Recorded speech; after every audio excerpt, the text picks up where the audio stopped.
Hi, come read with us, the K Siblings. Today we're reading Curious George Goes to a Chocolate Factory by Margaret and H.A. Rays.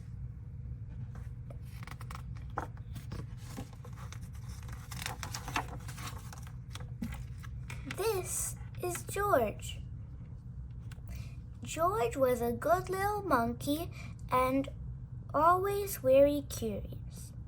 One day, George went for a drive with his friend, the man with the yellow hat. "Look, George," the man said.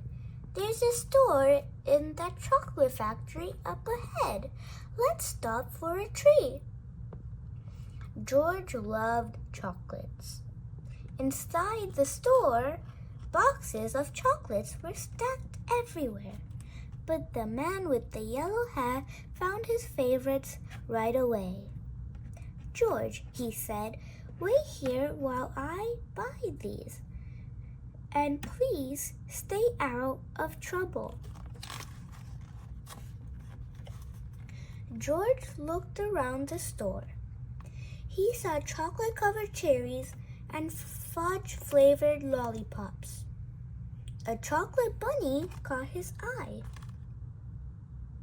Then something else caught his eye.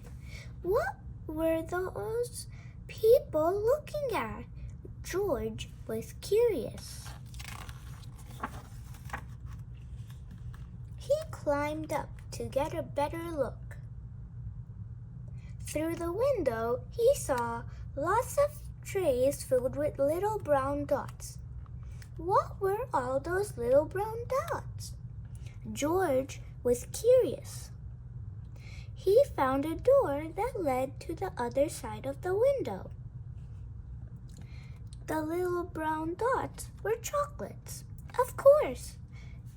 A tour guide was showing a group of people how to tell what was inside the chocolates by looking at the swirls on top.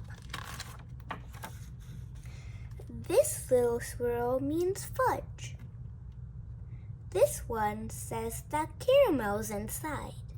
And this wiggle is for marshmallow. This is a squiggle for truffle. This one is for nougat. This sideways swirl is for orange fluff.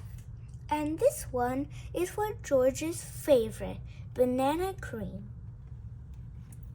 George followed the tour group until they came up to a balcony overlooking a room where the chocolates were made. Down below, busy workers picked the candy off the machines and put them in boxes. These were the machines that made the chocolates with the swirls on top. The chocolates came out of the machines on long belts. But how did they get their swirls? George was curious. He climbed down from the balcony and up onto a machine. George peeked inside. He was trying to see what was making the swirls when all of a sudden the chocolates began coming out faster and faster. They sped by him so quickly they seemed to be running on legs of their own. "Quick, bring more boxes!" yelled the man with the tall white hat. "What happened?" asked another man. No one answered. Nobody knew what had happened, and everyone was so busy that no one noticed George. Began to fall behind and the candy began to fall off at the end of the belt. "Save the chocolates!" yelled the man with the tall white hat. Meanwhile, George saw one of his favorites whiz by. He tried to catch the banana cream chocolate, but it was too fast. He chased it to the end of the belt. At the end of the belt, a pile of chocolates was growing taller and taller. George has never seen so many chocolates. As he searched for banana cream, he put the others in empty boxes. George was a fast worker. Someone noticed and yelled, "Bring that monkey more boxes! He's helping us catch up!" Not all the chocolates made it into boxes, but no more chocolates fell on the floor. Just when George and the workers were all caught up, the tour guide ran in with the man with the yellow hat. "Get that monkey out of here," she yelled. "He's ruining our chocolates." "But this little monkey saved the chocolates," explained the workers.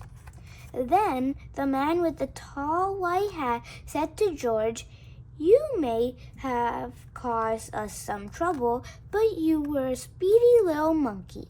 You deserve a big box of candy for all of your help."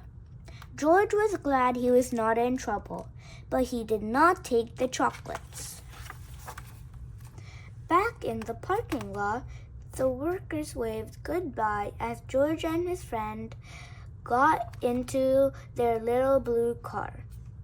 "George, are you sure you don't want any chocolates before we leave?" asked the man with the yellow hat. George was sure. The end.